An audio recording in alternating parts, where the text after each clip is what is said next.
ప్రపంచంలో ఒక ఎత్తైన భవనం ఉంది.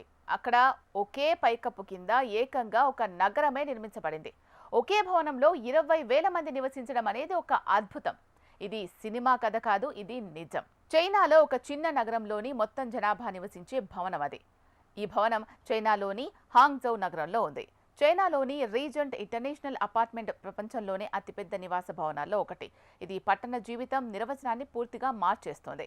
ఈ 39 అంతస్తుల భారీ భవనంలో 20,000 కంటే ఎక్కువ మంది నివాసం ఉంటున్నారు. అంటే ఇది ఒక నిలువెత్తు నగరం అనే చెప్పాలి. ఈ భవనం ఎత్తు 206 మీటర్లు. అయితే ఇందులో నివసించే వారికి కావలసిన అన్ని సౌకర్యాలు అదే భవనంలో అందుబాటులో ఉంటాయి. ఈ భవనంలో ఒక పాఠశాల, స్విమ్మింగ్ పూల్, సూపర్ మార్కెట్లు, food court, barber shop, nail salon, internet cafe అన్నీ ఉన్నాయి. ఈ భవనంలో నివసించే ప్రజలకు బయటికి వెళ్లడం అనేది ఒక ఎంపిక, అవసరం కూడా కాదు. అందుకే దీనిని స్థిరమైన పట్టణ జీవనానికి ఒక నమూనాగా చూస్తూ ఉంటారు అక్కడి వాళ్ళు.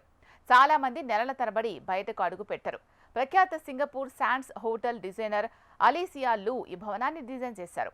2013లో ది రీజెంట్ ఇంటర్నేషనల్ భవనం ప్రారంభమైంది. అయితే అప్పట్లో ఈ భవనం ఒక ప్రముఖ కట్టడంగా వార్తల్లో కూడా నిలిచింది. ఈ భవనంలోని ప్రతి అంతస్తు వివిధ వృత్తులు, జీవన శైలికి చెందిన వ్యక్తులు నివసిస్తున్నారు.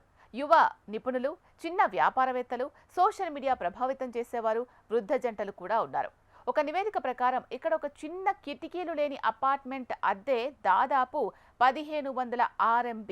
బాల్కనీ, బహిరంగ స్థలమున్న పెద్ద ఫ్లాట్ కోసం ఒకరు 4,000 RMB వరకు చెల్లించాల్సి ఉంటుంది.